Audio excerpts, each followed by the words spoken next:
Yo do'stlar, hammaga salom. Bugungi mavzu Bogdan Guskovning kuni kecha Yan Blachowicz bilan bo'lgan jangidan so'ng reytingda top 10 ga chiqdi. Bunga sabab nima?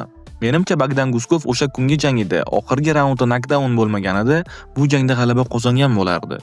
Ikkinchi raundda Bogdan Guskov Yan Blachowiczni bir zarba bilan yiqitib qo'ydi va ustiga chiqib olib, ko'p zarbalar bera olmadi va 99% g'alabaga bo'lgan imkoniyatdan foydalana olmadi. To'g'risi bu holatni ko'rib Bogdanda qandaydir jarohat bor deb o'yladim. Ammo u jangdan so'ng menda jarohat ham, g'alaba ham yo'q, ammo popkorn bor deb muxlislarga murojaat qildi. Amerikaliklar bu jangda Blachowicz yutdi demoqda. Sizningcha bu jangda kim g'alaba qozongandi? Fikringizni yozib qoldiring.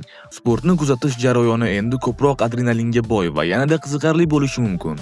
Siz sevimli jangchilaringiz haqidagi eksklyuziv ma'lumotlar, tahlillar va yangiliklarni birinchi bo'lib biz bilan olasiz. Bu esa tomoshangizni butunlay yangi bosqichga olib chiqadi. Bundan tashqari, sizni katta sovrinlar, maxsus bonuslar va yopiq auditoriya uchun mo'ljallangan imkoniyatlar kutmoqda. Barcha yangiliklardan xabardor bo'lish uchun shu video kommentariyasidagi Telegram kanalimizga o'tib olinglar. Har biringizni fikringiz biz uchun muhim. Blachowicz jangdan so'ng yuzini ko'rsatdi. Marhamat ko'rishingiz mumkin. Va ko'pchilik Bogdan Guskov jangdan so'ng olgan puliga qiziqmoqda.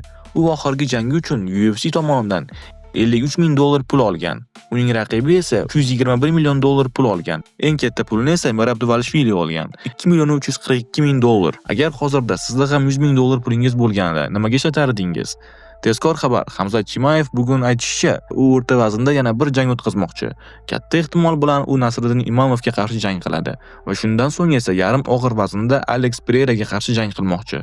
Do'stlar, bugungi mavzu shu edi. Mehnatimiz uchun videoga like bosib, bizga obuna bo'ling. Sizdan hech narsa ketmaydi, shunchaki bizni podдержка qiling. Kommentariyada Bogdanga omad tilab qoldiring. Keyingi videolarda ko'rishguncha